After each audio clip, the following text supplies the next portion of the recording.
Obviously, Gen AI is the biggest thing that people are talking about, and we at ServiceNow have already invested in that with things like Now Assist, which we have available.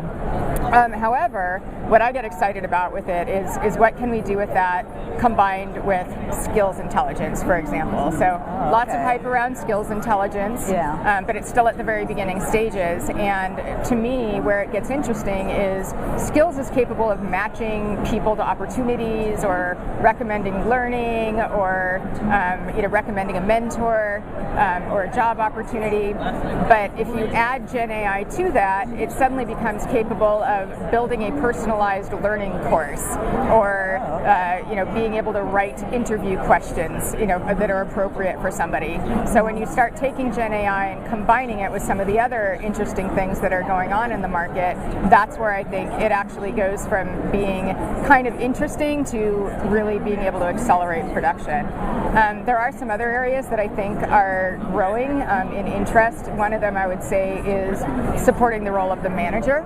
I think over time, so much was done by HR, and it's all been being pushed gradually to managers. So if you think about something like an annual performance review, it was annual because it was all manual. And so, once there ended up being things like workflow and approvals and things like that, then it got pushed to managers. And over time, more and more HR responsibility has been pushed out. But most of the time, it landed in a million different point solutions that the managers then had to deal with. And that includes not just HR, but it also includes procurement, finance, workplaces, all of those. So there's also a lot of interest in making it easier for a manager to be able to get their work done on behalf of the employees, whether it's HR or not, because, let's face it, employee is a little bit bigger than just HR.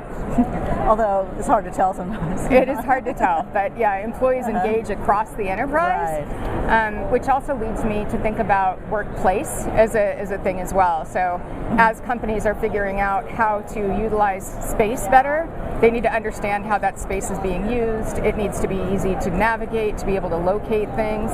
So that's another area that we're looking at, is this combination of people and places being brought together.